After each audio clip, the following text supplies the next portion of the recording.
Kalau kita tertarik pada bidang tertentu ya, filsafat atau teologi atau sejarah dan sebagainya gitu. Menurut saya bagian yang terpenting adalah selain ketertarikan itu, kita perlu mencari sesuatu hal mengapa kok kita tertarik di sana. Apakah ketertarikan itu dikaitkan dengan, kalau kita kehidupan orang Kristen adalah apakah ini benar-benar Tuhan ingin saya mengerjakan itu gitu ya.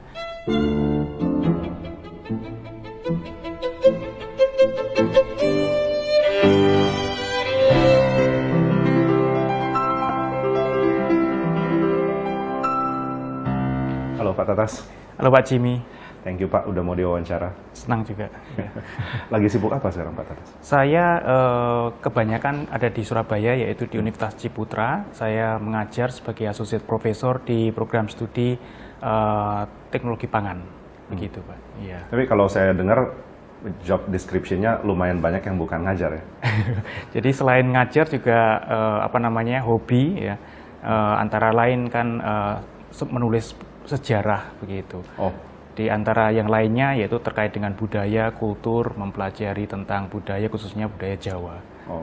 Tapi maksudnya di dalam dunia studi sendiri di kampus yang dikasih sebagai tugas kayaknya lumayan Betul. cover banyak hal ya. Iya, jadi kalau fokus utama di kampus itu karena saya sebagai dosen, jadi fokus bidang pengajaran ya. Pengajaran di bidang teknologi pangan itu mencakup tentang ada kimia pangan, analisis, biokimia dan sebagainya. Tetapi juga saya melakukan riset kan, sebagai dosen kan melakukan riset dan juga mendiseminasi ilmu pengetahuan itu, misalnya dalam bentuk konferensi, kemudian memberikan ceramah-ceramah ke masyarakat umum begitu terkait dengan sains itu sendiri. Jadi ada istilah apa? Mendiseminasi. Diseminasi. Apa tuh Pak? Diseminasi itu disseminate, jadi menyebarkan terkait dengan informasi tentang sains itu kepada masyarakat sehingga masyarakat mengerti tentang bagaimana sains itu di kalangan akademik.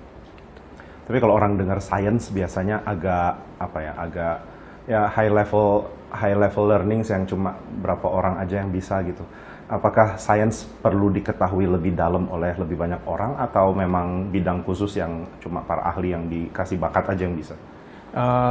Saya kira sih sebenarnya semenjak kita mengenyam pendidikan, mulai dari pendidikan itu mungkin pendidikan dari TK ya, sebenarnya kan kita diajarkan logika, kemudian kita diajarkan untuk bagaimana memahami alam ini bekerja, misalnya proses di sini ada tanaman gitu ya, tanaman itu menangkap cahaya, kemudian dia bisa hidup. Nah, waktu kita di TK ataupun SD, kita sebenarnya sudah diajak untuk berpikir terkait atau mengenal tentang sains itu sendiri. Gitu.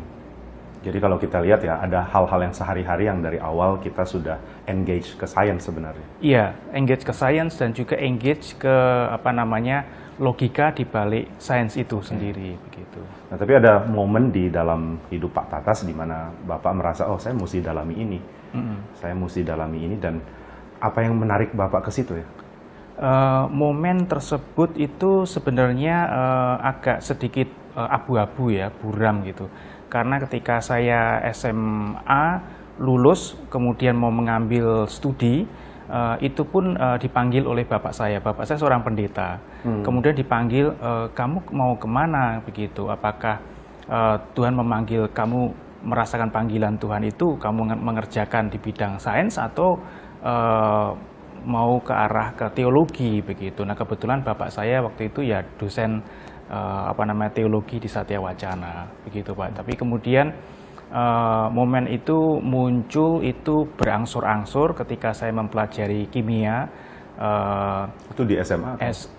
Sebenarnya kimianya di SMA, kemudian masuk ke perguruan tinggi itu lebih mendalami lagi khususnya terkait dengan proses fotosintesis begitu.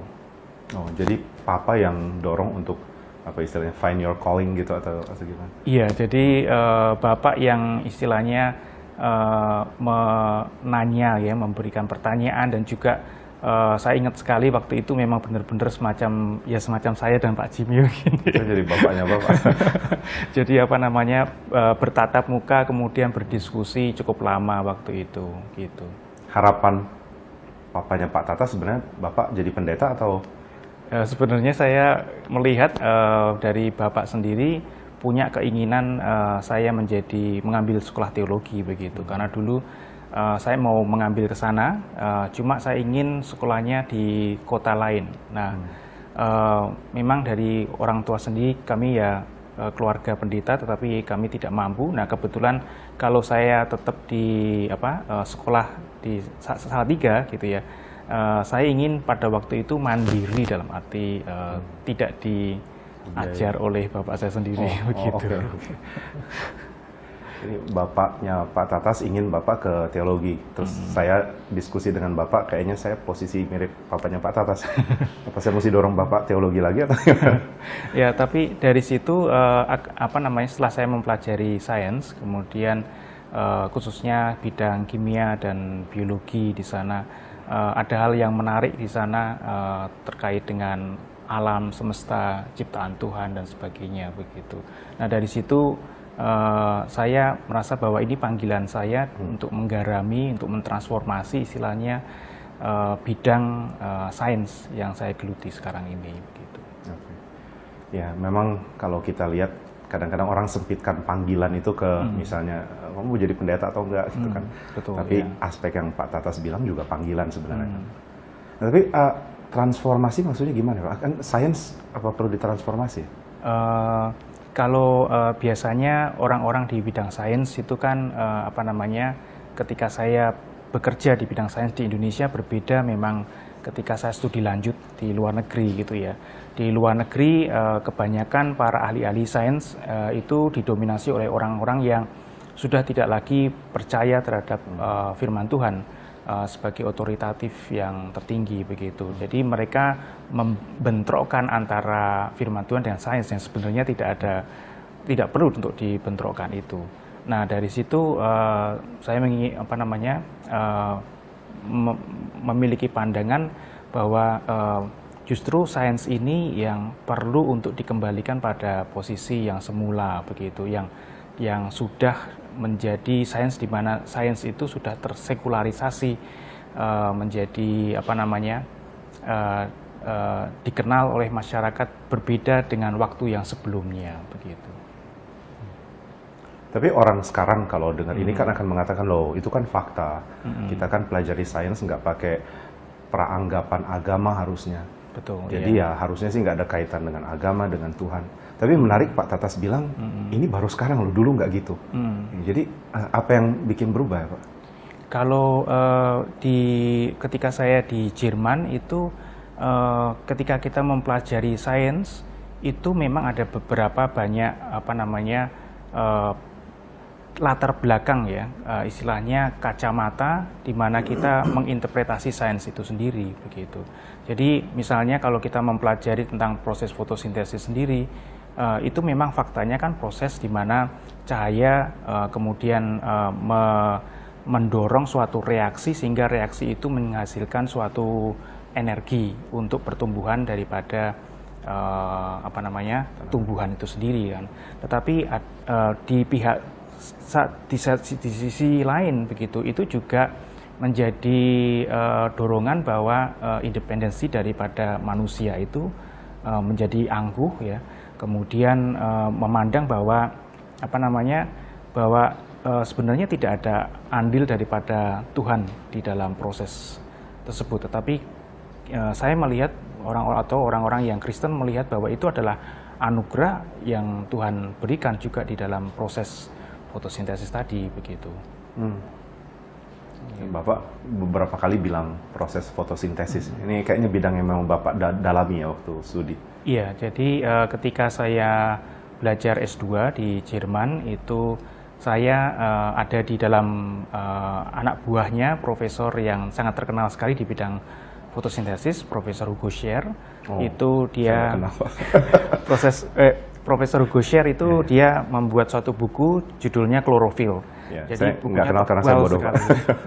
Jadi sangat otoritatif di bidang itu. Jadi ketika saya mempelajari proses fotosintesis, saya mengenal proses itu sangat unik sekali, itu sangat berkesan di dalam di dalam saya belajar ketika S2 dan juga ketika S3. Saya kalau nggak salah ingat ya Pak, Bapak pernah bilang tentang zat hijau daun yang saya kurang ngerti gimana. Cuma di dalam molekulnya Kak atau selnya Kak ada hal yang sebenarnya bikin kita kenal tentang apa, Tritunggal Kak atau apa? Sorry kalau saya salah ya. Bukan ya? Kelihatannya bukan. Oh bukan. Tapi maksudnya ada sesuatu yang kayaknya ini nggak bisa kamu harus lihat dari iman Kristen gitu. Iya, jadi kalau kita lihat itu di dalam tumbuhan itu kan ada klorofil, zat hijau daun, yang klorofil itu strukturnya hampir mirip dengan darah manusia gitu. Hanya bagian pusat metalnya di tengah, kalau yang tumbuhan adalah magnesium, sedangkan kalau darah kita itu ferrum gitu ya, atau besi gitu. Nah, secara keseluruhan itu ada suatu dia tidak bisa bekerja sendiri. Jadi klorofil harus disandingkan dengan pigmen yang lain yang dikenal dengan nama karotenoid, dan mereka tersusun sedemikian rupa di dalam satu kompleks yang begitu indah gitu ya.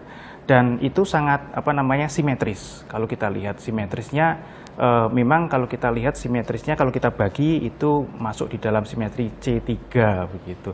Nah, ada orang C3 itu terkait simetri dari 3 sisi begitu, itu simetri semua begitu. Nah, mungkin itu dikaitkan dengan tetapi sebenarnya tidak ada kaitannya. Ya, tidak usah di situ. Cuma hal yang menarik adalah proses fotosintesis itu sebenarnya adalah suatu proses yang sebenarnya berbahaya. Jadi setiap hari kalau kita lihat tanaman itu baik-baik saja ya. Sebenarnya tanaman itu dia itu menghadapi suatu danger setiap detiknya gitu. Mengapa gitu ya? Karena ketika cahaya mengenai klorofil, dia akan mengenerate atau menghasilkan singlet oksigen. Nah, singlet oksigen salah satunya oksigen radikal ini yang sangat berbahaya, yang bisa menghantam semuanya, DNA dan sebagainya, kolaps dan mati.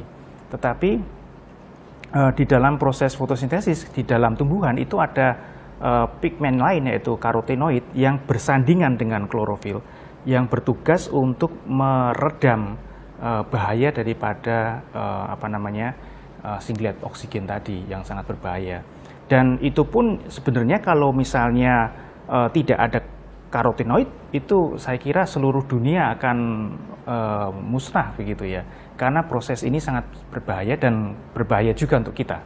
Ketika kita nanti dia generate singlet oksigen dan itu kita kena dengan singlet oksigen, radikal-radikal oksigen mengenai tubuh kita, itu juga sangat berbahaya. Mengenai dalam arti? Iya, di dalam udara di sini kita hirup gitu ya. Dan tidak hanya tanaman saja, tetapi juga di dalam tubuh kita misalnya. Di dalam tubuh kita itu ada namanya sel, di dalam sel ada bagiannya mitokondria yang menghasilkan energi, dan proses energi di dalam sel kita itu juga proses energi yang sangat berbahaya sekali, yang menghasilkan singlet oksigen dan juga radikal-radikal yang lain. Jadi kalau kita perhatikan, kita tidak bisa melihat itu secara biasa, tetapi sebenarnya kalau kita perhatikan sebagai orang Kristen, justru kita melihat bahwa ini adalah anugerah Tuhan yang menopang segala sesuatu, sehingga kalau setiap detik kita mengetahui bahwa itu adalah dangerous gitu ya, bahaya, bagaimana itu bisa berlangsung, bisa dikatakan ribuan tahun begitu ya, tanaman, dan juga kita bisa berlangsung paling tidak kalau kita diberikan umur panjang kan 70 atau 80 dan sebagainya. Iya, iya. Ini yang kadang-kadang kita miss ya. Kita pikir alam udah berjalan normal, terus kenapa perlu Tuhan? Iya. Padahal kita nggak tahu alam ini bisa normal karena topangan Tuhan. Topangan Tuhan, betul. Iya, iya. Menakjubkan. Lalu kalau kita lihat aspek yang Pak Tatas dalami, kemudian Bapak studi di luar ya, kemudian Bapak lihat kondisi di Indonesia, sejauh apa ya gap ketertarikan sains itu? Apakah sebesar yang orang pikir atau sebenarnya nggak terlalu, atau gimana? Terkait dengan masyarakat Indonesia sendiri, kalau ketika saya mengajar gitu ya, kemudian membawakan topik terkait dengan ini gitu ya, mereka memang ada komunitas, misalnya komunitas akademik itu tertarik, tetapi juga ada yang masyarakat umum biasanya tidak bisa mengerti apa kaitannya yang dipelajari, karena yang dipelajari dikatakan sebagai ilmu dasar. Nah, basic science, dia pikir, ya banyak orang berkata bahwa ilmu dasar adalah elementary, tapi sebenarnya ilmu dasar itu adalah ilmu sains yang benar-benar prinsip apa yang dibalik itu begitu. Nah, ketertarikan itu di Indonesia masih kurang begitu ya. Jadi Indonesia masih tertarik terhadap ilmu-ilmu terapan. Artinya misalnya ilmu terapan adalah simple saja, misalnya bagaimana membuat sesuatu produk gitu ya. Tetapi misalnya apa yang dibalik produk itu masih belum begitu dalam begitu. Contohnya kafe begitu ya. Jadi orang membuat suatu kafe, tetapi sebenarnya kafe di balik itu ada banyak sekali komposisi kimia yang sebenarnya kita bisa bermain dalam komposisi itu sehingga menghasilkan produk-produk yang memberikan taste yang berbeda begitu. Si Filbert tahu dasarnya nggak?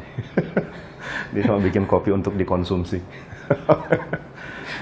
Tapi berarti sains itu sebenarnya berkait dengan ketertarikan ya Pak? Sains itu, ya saya kira sih ketertarikan ya. Ketertarikan terhadap dunia, saya selalu ingat terhadap lagu itu ya, This is my father's world gitu. Ketertarikan terhadap dunia yang karya ciptaan Tuhan itu, dan itu sangat menarik sekali. Mengapa? Karena di balik itu Tuhan yang merajut itu gitu ya. Dan kalau kita mempelajari di bidang sains, misalnya bagaimana laba-laba itu membuat sarang begitu dan sebagainya, ternyata ada banyak sekali hikmat di dalamnya. Misalnya berapa kekuatan daripada jaring laba-laba itu. Kemudian tadi terkait dengan kafe begitu ya, kopi rasa pahit itu ada banyak sekali jenis komposisi kimianya dan sebagainya, dan manfaat-manfaatnya, misalnya asam caffeic acid ya, asam kafeit, bahasa Indonesianya apa sih? Okay. Caffeic acid gitu ya, yang dia memiliki struktur, ada cincin fenol dan sebagainya, yang ada memiliki fungsi untuk antioksidan dan sebagainya. Nah, pengetahuan tersebut sebenarnya kalau kita pelajari, kita bisa mengetahui di dalamnya, itu bisa bermanfaat untuk masyarakat ya, kemaslahatan masyarakat umum gitu. Iya, iya. Tapi mungkin problemnya adalah orang berpikir bahwa sains ini adalah hal menyebalkan yang mesti dipelajari untuk dapat hal menyenangkan, itu produk akhir. Betul, iya, iya. Tapi itu kan salah ya sebenarnya. Karena memang asumsi bahwa sains itu sangat berat gitu ya. Jadi kalau kita belajar di SMA pun atau SMP itu sudah dapat hitung-hitungan atau rumus kimia saja sudah takut begitu ya. Sebenarnya kan bagi orang yang suka terhadap sains justru komunikasi yang sangat diperlukan ya. Misalnya matematika itu kan cara orang berkomunikasi, kemudian rumus-rumus kimia adalah cara orang untuk berkomunikasi, menggambarkan apa sih struktur kimia ini, artinya apa dan sebagainya. Seperti kita berkomunikasi seperti ini. Nah, ketika masyarakat itu bisa memiliki kecintaan terhadap berkomunikasi dan mau untuk mengenal akan alam ini bekerja begitu. Saya kira itu akan menjadi sangat baik ya untuk perkembangan Indonesia juga ke depan ya, dalam arti Indonesia semakin maju di dalam pengetahuannya, di dalam bagaimana menggunakan ilmu pengetahuan itu untuk masyarakat gitu.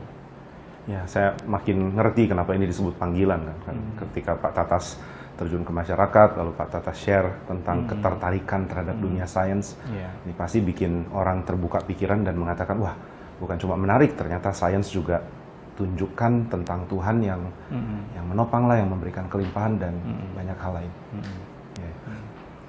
Lalu Pak Tatas ini kan tertarik banyak hal Pak, selain sains juga tertarik bela diri, tertarik seni, tertarik segala hal, musik juga.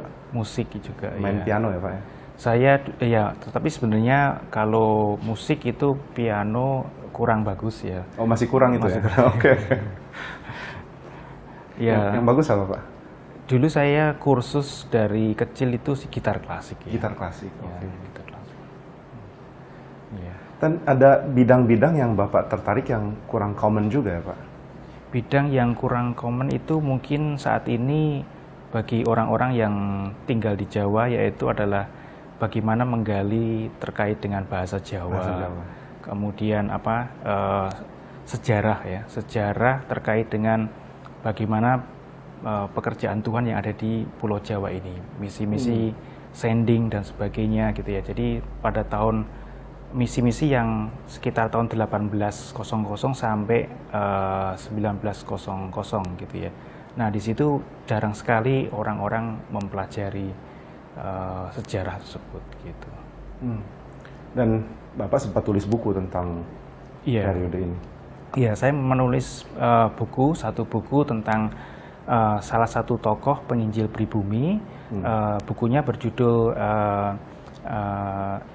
Injil Kerajaan Sang Ratu Adil, yang menceritakan tentang Kiai Ibrahim Tunggul Wulung begitu. Dia hidup antara tahun 1800 sampai 1885.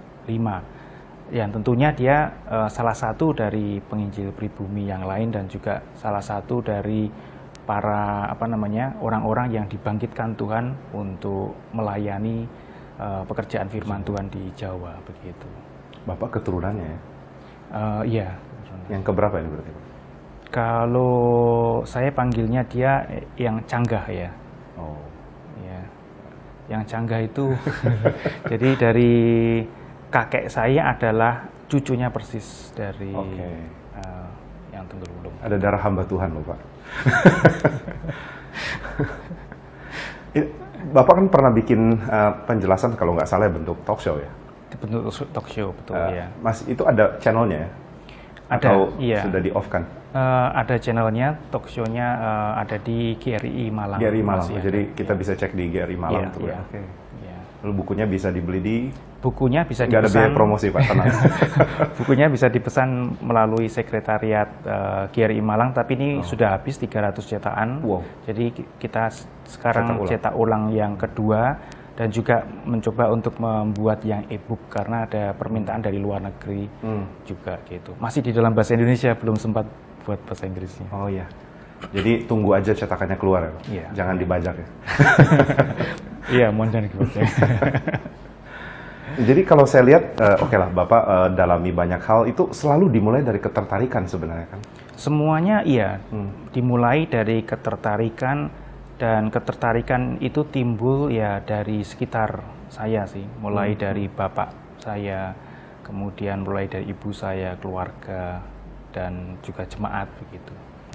Saya jadi berpikir tentang ketertarikan, maksudnya banyak anak muda kan akhirnya tertarik hal-hal yang tidak develop themselves, itu nggak mengembangkan diri mereka. Oh, saya senang musik ini dan berhenti di situ. Saya senang grup band ini dan berhenti di situ, berarti hanya sebagai listener mungkin atau apa.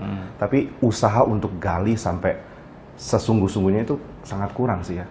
Iya, jadi misalnya contohnya saya suka piano gitu ya. Memang di dalam ketertarikan ada piano, ada gitar dan sebagainya gitu ya. Akhirnya seperti capung cebok istilahnya ya. Jadi tidak ada fokus di sana gitu ya. Dan juga tidak ada kesetiaan atau ketekunan ya. Dari antara sekian banyak yang saya tertariki, itu memang yang menangkap benar-benar saya adalah bidang sains dan bidang sejarah tadi. Iya, iya. Cuma problemnya ya itu kan, kadang-kadang orang lihat bahwa ketertarikan dan hal yang menyenangkan itu agak beda atau beda jalur dengan misalnya karir atau studi. Itu sebenarnya disayangkan ya, harusnya kan justru ketertarikan bisa jadi pendorong orang untuk studi juga. Betul, betul. Jadi ketika dulu saya tertarik di bidang kimia juga kan, mengambil studi di bidang apa gitu ya. Jadi ya terus kita masuk ke bidang kimia, walaupun bidang kimia itu kan bidang yang dianggap nanti kalau sudah masuk ke bidang kimia, pulangnya nanti kamu kerja di mana gitu ya. Kamu kalau kerja, kamu dapat gaji berapa, menghasilkan uang seperti apa. Nah, itu yang mungkin menjadi pemikiran zaman saat ini juga ya, yang mungkin pemikiran itu ditanamkan oleh para orang tua juga gitu. Saya kadang-kadang bilang seperti ini sih, kalau kamu dalami satu bidang, misalnya ke anak muda ya, entah itu kimia kah atau filsafat atau apapun, kalau kamu senang lalu kamu dalami, kamu akan bagus di situ, nggak mungkin nggak kepake gitu. Iya, saya setuju. Cuma saya kan mungkin bicara kalau soal sains dari luar yang nggak ngerti fakta, Pak Tatas yang lebih ngerti, apakah itu bisa dipertanggungjawabkan ngomong gitu, Pak? Nah, kalau kita tertarik pada bidang tertentu ya, filsafat atau teologi atau sejarah dan sebagainya gitu, menurut saya bagian yang terpenting adalah selain ketertarikan itu, kita perlu mencari sesuatu hal mengapa kok kita tertarik di sana. Apakah ketertarikan itu hanya sekedar memuaskan jiwa, memuaskan hati hasrat saya, tetapi apakah ini benar-benar ada sesuatu hal yang benar-benar ketertarikan itu dikaitkan dengan, kalau kita kehidupan orang Kristen adalah apakah ini benar-benar Tuhan ingin saya mengerjakan itu gitu ya. Jadi karena kita di dalam orang Kristen, karena kecintaan kita tentunya kecintaan kepada Tuhan sendiri gitu ya. Nah, kalau itu bisa benar-benar kita dapatkan, mungkin itu akan menjadi ketekunan yang sangat bermanfaat ya.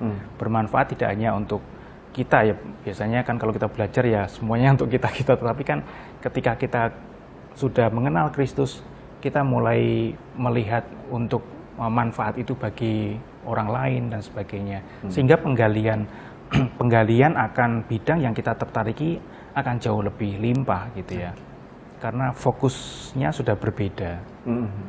Jadi penggalian, lalu di pikiran juga ada Tuhan dan ada orang lain. Kalau saya gali, Tuhan senang, orang lain dapat berkat. Ini sebenarnya kan esensi dari panggilan ya. Thank you, Pak. Jadi panggilan bikin saya mendalami bidang, mendalami pengenalan akan Tuhan, dan mendalami jadi berkat bagi yang lain. Dan ini kan sebenarnya berlaku untuk setiap bidang, toh. Bukan cuma hamba Tuhan, bukan cuma sains, tapi segala bidang. Segala bidang menurut saya sih. Termasuk juga misalnya hobi ya, bagaimana hobi kita juga memuliakan Tuhan. Misalnya kalau kita hobi musik, saya juga terkait dengan hobi yang lainnya berbeda. Jadi misalnya terkait dengan sejarah dan sebagainya. Dan lain-lain apa lagi, Pak? Bela diri itu berguna juga, Pak? Saya kurang tahu itu. Paling tidak kalau saya diserang, Bapak bisa tolong saya. Iya. Kalau saya ingat Pak Jimmy, zaman dulu itu ketika gereja desa-desa Kristen itu mulai dibentuk, mereka itu sangat rentan sekali diserang oleh kaum yang lain begitu ya, baik itu di pihak Belanda maupun di pihak yang mereka kan harus meninggalkan keluarga mereka dan sebagainya menjadi Kristen kan. Jadi kalau tidak salah saya baca, mereka belajar untuk mempertahankan desa mereka begitu, dengan cara yang istilahnya ya untuk mempertahankan, bukan untuk menyerang gitu, untuk mempertahankan keluarga walaupun dia juga akhirnya terkena pedang dan sebagainya begitu.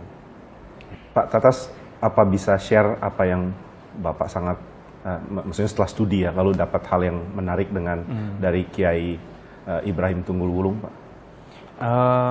Terkait hal yang menarik tentang Kiai Ibrahim Tunggul Wulung itu adalah yang pertama itu mungkin rekam jejak beliau gitu ya, dan ketika dia di mana dia dulunya itu di dalam keraton begitu ya, di dalam keraton Mangkunegaran waktu itu.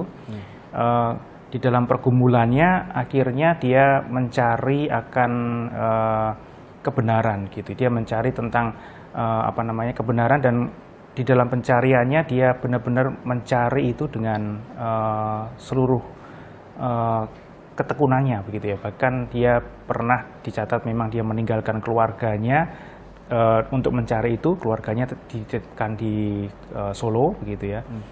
Dan kemudian akhirnya dia berjumpa dengan Yelesma Sendeling. Nah, ketika dia berjumpa dengan Yelesma itu dia mendapatkan Alkitab tidak hanya digeletakkan saja, tetapi benar-benar hampir dicatat bahwa setiap malam dia baca, yang membacakan adalah asistennya begitu ya. Dan karena dia pangeran ya, jadi ada yang membacakan, kemudian dia jalan kanan kiri untuk merenungkan, dan paginya langsung ketemu lagi. Dan setelah dia dibaptis, dia langsung follow up itu tinggal di Malang 2 tahun. Terus kemudian dia tidak hanya itu saja, tetapi benar-benar menekuni panggilan Tuhan itu sebagai penginjil, begitu ya, memberitakan firman, sehingga Tuhan memberikan kepada dia 1058 orang dibaptis percaya kepada Yesus gitu. Itu pada tahun antara 1854 sampai dia akhir hayat dia, begitu ya. Padahal kalau kita lihat situasi pada zaman itu tentunya challenge itu besar sekali ya, gitu. Ya. Dia pernah di Mojowarno, Pak, atau? Iya, dia dibaptis di Mojowarno. Oh. Sempat ada kontroversi kalau nggak salah, baptis itu dari barat.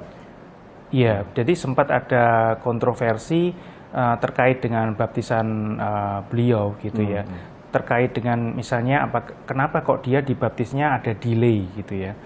Sebelumnya itu dia sudah percaya tetapi masih ada delay di dalam baptisan. Tetapi dari dokumen-dokumen yang awal itu ditulis bahwa dia dibaptis di Mojowarno oleh Yelesma. Gitu. Bapak selidiki orang-orang lain juga, misalnya siapa? Paulus Tosari atau? Paulus Tosari, kemudian Carolus, itu baru-baru saja, Pak. Jadi ketika kemarin saya ke Mojowarno, kemudian bertemu dengan salah satu orang di Mojowarno di sana, yang dia juga menulis buku tentang Yelesma. Dan buku itu akan segera terbit dengan pengantar dari Pak Yan Aritonang. Kemudian dari situ kita klop begitu ya.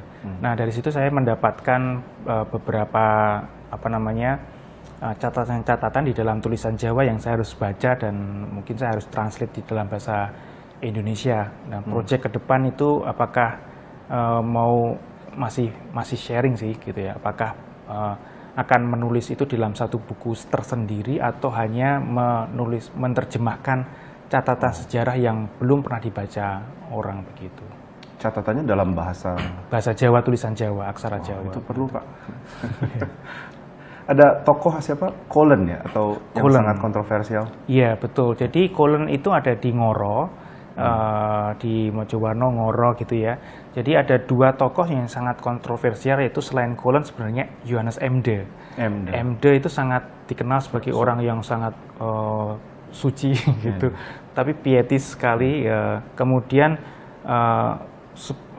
kalau Kolen itu sangat sinkretis sekali gitu. Jadi dia memadukan, dia bukan dididik dari seminari, atau dia tidak memiliki, dia adalah seorang petani atau pemilik lahan yang sukses begitu ya. Kemudian dia mengajarkan kekristenan kepada orang-orang yang bekerja di situ, tetapi dia untuk menarik orang-orang yang masih muslim ya, dia menggunakan cara-cara di agak sedikit muslim gitu ya. Jadi beberapa teologinya dia pun bukan teologi Kristen, tapi lebih dekat dengan sinkretisme dengan muslim begitu.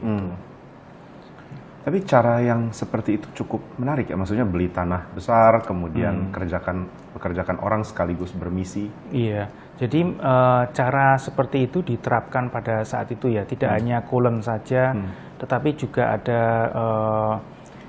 orang-orang di daerah Banyumas,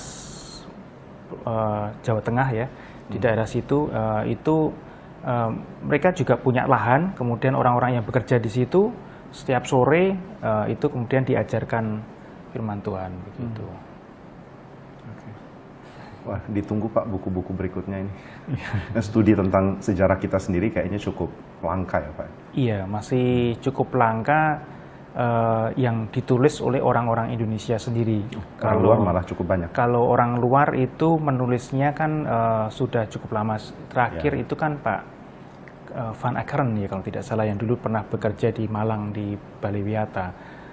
Kemudian ada juga yang saya kira Prof Aritonang juga pernah menuliskan buku itu, tetapi dalam suatu kumpulan yang agak besar, tidak fokus tertentu begitu. Dan yang aneh, banyak tulisan tentang sejarah kita dan orang-orang dalam tradisi gereja kita yang justru ditulis dalam bahasa Belanda ya Pak? Banyak yang ditulis di dalam bahasa Belanda. Menarik sekali kalau dilihat, kemudian dibaca misalnya catatan-catatan tentang gereja, sinode, kemudian disputasi gereja dan sebagainya. Itu sangat menarik yang ada kaitannya dengan Indonesia, Jawa khususnya ya di situ. Ya. Ada rencana ke depan secara total mau kejar apa Pak dalam menggali sejarah ini? Ini saya masih mengikuti data karena kan setelah penulisan buku ini kemudian banyak sekali sih saya tertarik begitu. Antara lain karena saya memiliki koleksi Alkitab, misalnya Alkitab seri yang pertama itu yang pertama kali ditulis dan diterjemahkan oleh Gerike, kemudian dipublish pada tahun 1854. Itu adalah translating dari Ibrani ke bahasa Jawa gitu. Nah, sebenarnya Alkitab ini juga memiliki latar belakang sejarah yang sangat menarik sekali dan ada orang-orang yang besar, nama-nama besar yang terlibat di dalam penerjemahan tersebut yang kita sebenarnya tidak tahu, tetapi itu hal menarik untuk digali bagaimana pekerjaan Tuhan melalui orang-orang ini begitu. Ini penggalian sejarah yang lebih bermakna daripada cuma sekadar menghafal tahun dan peristiwa ya Pak ya. Ada suatu gairah untuk melihat bagaimana pekerjaan Tuhan yang pada masa lampau begitu ya. Jadi rencana untuk penulisan selanjutnya akan dilakukan setelah selidiki tulisan-tulisan Jawa ini. Betul ya. Jadi setelah membaca itu, kemudian kira-kira nanti tema apa ya yang penting untuk dibahas. Karena saya menulis buku juga, misalnya penulis buku yang pertama itu yang Injil Kerajaan Sang Ratu Adil, itu memang ada latar belakang tertentu gitu ya. Latar belakangnya adalah karena Kiai Ibrahim Tunggul Wulung itu dituduh sinkretisme, padahal tuduhan itu adalah dari salah satu sendeling tertentu, sedangkan dari sendeling yang lain tidak begitu. Dan ini yang terus dihidupi. Ada kaitan dengan MD tadi bukan? Jadi dia itu lebih dikonotasikan lebih dekat dengan Kolen. Padahal maksudnya tuduhannya dari pihak MD yang tadi Bapak bilang bukan lain lagi. Bukan, kalau boleh saya ngomong, ya itu dari Peter Jans gitu. Peter Jans menuduh dia dan dia menuliskan dalam catatan-catatan yang diterbitkan secara publik gitu ya. Dan kemudian di-counter oleh misalnya Pendeta Adrianse di dalam catatannya berjudul Sadrah Kring gitu ya. Sadrah Kring dalam bahasa Indonesianya itu lingkaran sadrah. Jadi murid daripada Tunggul Wulung itu Kiai Sadrah yang mendirikan cikal bakal gereja GKJ itu ya. Nah, jadi ada sesuatu hal yang menarik gitu ya, dan saya angkat di sana untuk istilahnya menyadarkan masyarakat Jawa Kristen saat ini bahwa Tunggul Wulung, untuk mendekati Tunggul Wulung kita tidak bisa menuduh dia sinkretisme, kalau dari catatan-catatan itu kita harus benar-benar objektif begitu, melihat catatan yang pada mula-mula tidak bisa dari mulut ke mulut. Kalau mulut ke mulut kan akhirnya menjadi legenda dan legenda yang menggila istilahnya di masyarakat gitu. Jadi banyak tuduhan ke Kiai Tunggul Wulung ini diambil dari mulut ke mulut yang menyebar nggak jelas lalu dianggap fakta begitu. Jadi memang ada tuduhan dari Peter Jans, kemudian ada tuduhan-tuduhan yang kemudian muncul dari masyarakat, istilahnya legenda-legenda. Contohnya saja ketika dia membuka desa dan itu membuka hutan kan, hutan itu hutan angker sekali gitu ya. Dianggap orang angker gitu ya. Kemudian akhirnya dia buka hutan itu bersama dengan masyarakat, orang-orang yang sudah jadi Kristen. Dianggap wah ini memiliki suatu kesaktian yang luar biasa begitu. Nah kemudian ada cerita-cerita mistis-mistis yang dibalik itu yang muncul, yang mungkin dibuat untuk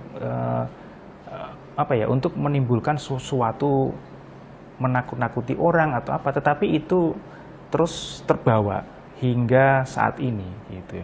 Nah, cerita-cerita itu misalnya ceritanya salah satunya adalah istri yang kedua daripada Kyai Ibrahim Tegurulung. Itu apa namanya, Endang Sampurnawati itu dianggap sebagai orang gaib begitu. Sampai ada cerita semacam itu. Padahal di dalam tulisan Pendeta Adrianse tahun publish tahun 1896 kalau tidak salah, saya agak lupa tahunnya, menuliskan bahwa itu benar-benar orang betulan gitu. Jadi semacam itu ya, narasi-narasi yang semacam itu yang masih juga dihidupi oleh orang-orang Kristen pada saat ini, orang-orang Jawa Kristen ya khususnya. Bisa nggak problemnya itu karena ya data yang didapat dan tulisan yang ada ya kebanyakan negatif begitu, sehingga orang cuma tahu itu. Ya, selain itu memang dari mulut ke mulut ya. Jadi pendekatan penulisan buku sejarah yang kebanyakan orang lakukan, yang saya juga mengkritik itu adalah melalui interview. Nah, ini sangat bagi saya, mungkin bagi seorang saintis misalnya, ini pendekatan yang aneh begitu ya. Harusnya pendekatannya kan melalui data-data primer yang dari dokumen-dokumen gitu ya. Nah, memang ada penulis-penulis yang terdahulu, misalnya Pak Agi Hoekema atau Pak Yuder. Pak Agi Hoekema yang dosen dari Vrije Universiteit di Amsterdam, Pak Yuder yang ada di US. Pada waktu itu dia sekitar tahun 70-an itu melakukan interview dari orang-orang yang sudah tua-tua, tetapi dia juga membandingkan dengan data-data primer gitu ya. Sebenarnya kalau kita membaca tulisan mereka saja itu sudah cukup gitu ya, walaupun mereka tidak lengkap gitu ya, karena ketika dia mendapatkan bahwa ini nama aslinya adalah Tondokusumo begitu ya. Nah, dia tidak punya akses untuk menelusuri nama itu di kerajaan, di keraton begitu saja sih. Tetapi yang bidang yang lain kalau kita membaca disertasinya itu sebenarnya lengkap sekali, tetapi masyarakat sekarang ini ada banyak sekali buku-buku yang dibuat ya dengan cara interview orang-orang yang masih hidup, yang baru-baru, yang muda-muda dalam tanda kutip semacam itu. Jadi buku ini sebenarnya salah satu buku yang berusaha ingatkan juga ada sumber ini loh. Iya, gitu, betul. Ya. Iya. Sebenarnya buku saya itu kalau sangat pendek, sangat tipis sekali. Dan kalau orang yang tahu sejarah sebenarnya membaca buku saya itu mungkin kurang begitu bermanfaat karena saya banyak sekali mereverse buku-buku yang lain yang lama-lama, dan saya hanya menerjemahkan itu dan membahasakannya di dalam bahasa saya. Gitu. Jadi banyak yang saya menceritakan ulang itu saja. Gitu. Tapi sangat penting juga mungkin untuk pendahuluan orang ngerti sejarah begitu ya. Iya. Jadi saya ingin mendorong pendekatan sejarah, kemudian bagaimana kita mengerti sejarah, menggali dari catatan-catatan awal, data-data primer begitu. Iya. Boleh saya simpulkan seperti ini nggak Pak? Jadi Bapak akhirnya dalami sains, kemudian dalami dunia universitas karena pekerjaan Bapak, dan juga dunia sejarah. Ya sebenarnya selalu dimulai dari ketertarikan, ada beban, keseriusan, betul, keinginan jadi berkat, dan ya mau memuliakan Tuhan begitu ya. Nah ini poin-poin saya pikir sangat penting untuk orang bisa mengerti panggilan. Karena kadang-kadang kalau anak muda tanya, sebenarnya panggilan saya apa? Kayaknya cuma mau dapat panggilanmu harus ke kiri atau ke kanan, jadi hamba Tuhan atau bukan. Tapi poin-poin seperti ini, dalami hidup dengan cara ini yang kayaknya harus diingat juga ya. Betul, iya. Jadi kadang kita yang masih muda itu memang ada kekhawatiran ketika mau melangkah ya. Masih membingungkan, masih menentukan saya ini tertariknya bidang apa gitu. Kok saya tertariknya kok banyak sekali gitu ya. Ini yang perlu digumulkan oleh rekan-rekan yang masih muda-muda ini kan gitu. Jadi ketika kita perlu melangkah itu pun dengan doa juga. Ketika bangsa Israel dulu mau menyeberang Sungai Yordan kan dia tidak minta dia harus melangkah, kakinya harus nyemplung masuk di dalam air kan, baru kemudian Tuhan buka jalan. Nah, saya kira mungkin itu juga sebagai anak-anak muda kita mungkin perlu untuk fokus apa yang kira-kira mau digarap begitu. Oke. Ada ketertarikan lain Pak yang Bapak ingin bahas? Sebenarnya ya selain itu saya tertarik di bidang fotografi sih. Fotografi, dan di bidang fotografi saya sudah ada buku publish bersama dengan fotografer di Jepang begitu. Ada buku? Ada bukunya. Saya baru tahu. Ya. Jadi bukunya itu terkait dengan Kyoto. Jadi saya memfoto geisha atau Maiko ya, geisha yang masih muda. Kemudian waktu itu di Jepang mereka suka akan foto-foto saya, kemudian mengundang saya kembali untuk memfoto, kemudian dibukukan di dalam satu buku begitu. Dari kamera ini Bapak paling suka yang mana? Tapi orang Jepang tertarik sama karya itu lalu dipublish begitu ya? Iya, jadi saya sukanya memang waktu itu manual. Kalau sekarang saya sudah matanya tidak begitu saya suka manual, tetapi just suka pencahayaan gitu ya, dan juga angle di mana angle-angle unik gitu ya. Dan fotografi itu sangat indah ya menurut saya. Bagaimana ada cahaya yang berperan di sana, gelap, terang, degradasi, kemudian ada sudut pandang kita, sehingga itu menjadi suatu cerita. Karena kan sudut pandang itu kan menentukan apa yang kita mau ceritakan kepada publik gitu. Juga ada komunikasi di sini. Ada komunikasi di sana. Memang kalau kita lihat fotonya foto model ya, model seorang geisha gitu ya. Tapi kalau kita perhatikan geisha gitu ya, tidak hanya sisi kecantikan saja, tetapi ada sisi anggun, ada sisi artistik dan sebagainya. Itu blendingnya seperti apa. Dan ketika saya mengerjakan buku itu dengan mereka, itu menarik sekali karena mereka sangat fokus membandingkan satu gambar dengan gambar yang lain dan mendiskusikan itu begitu ya, pencahayaan, sisi angle dan sebagainya, hitam putih atau berwarna. Nah itu sangat detail sekali ketika dibahas begitu. Bukunya bahasa Jepang atau? Bukunya bahasa Jepang ya. Iya. Nggak diterjemahkan ke bahasa Indonesia ya? Bukunya sebenarnya dikeluarkan oleh Tokyo Flower Tourism. Jadi di situ ada kumpulan dari satu tokoh, yaitu Maiko Fukuno kalau tidak salah namanya dia. Dari mulai Januari sampai Desember dengan berbagai macam perbedaan bunga-bunga dan sebagainya, dan juga perbedaan situasi yang ada di Kyoto khususnya. Ini pun dimulai dari ketertarikan dan belajar sendiri, Pak? Ketertarikan fotografi saya memang sudah lama gitu ya. Kemudian setelah itu waktu itu saya mau mengambil, karena orang kalau suka foto itu mencoba foto kamera ini itu gitu ya. Kemudian akhirnya saya memutuskan untuk mengambil satu jenis kamera, saya buang yang lainnya, saya beli satu, itu komitmen akhirnya. Kemudian saya studi, diambil kursus cepat ya waktu itu di Singapura dengan Matthias Heng, seorang fotografer reporter ya, reportase di Singapura. Kemudian saya menekuni sendiri gitu. Oh, studi dari fotografer yang juga reporter ya? Iya, ya, dia saya suka Matthias Heng karena dia menggunakan lensanya biasanya dipakai adalah 35 mm. Nah, saya pakainya 35 atau 21. Jadi sangat dekat sekali.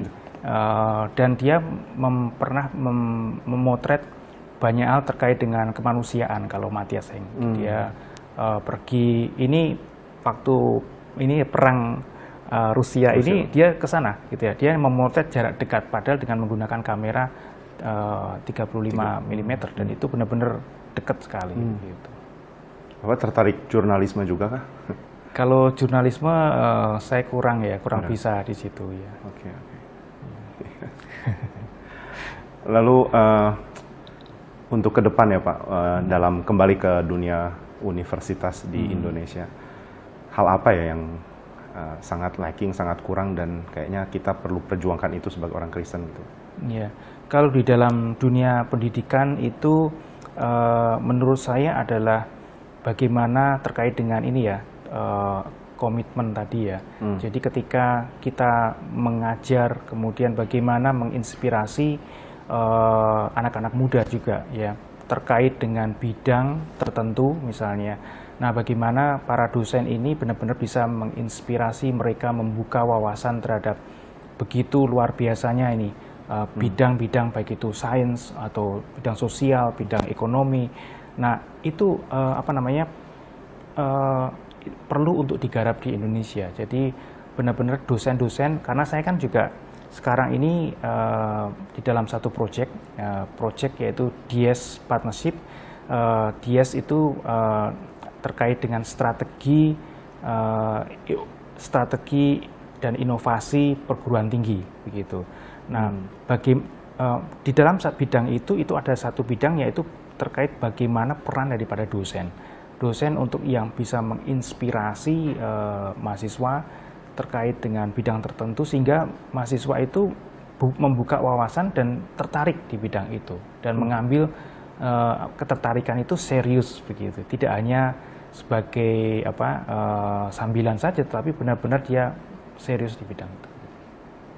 Tapi kalau anak muda sebagai pelajar atau mahasiswa, dia mesti siapkan apa Pak untuk bisa catch ini gitu? Maksudnya mungkin suatu saat dia bisa menjadi dosen yang menginspirasi, tapi saat ini dia nggak punya dosen seperti itu.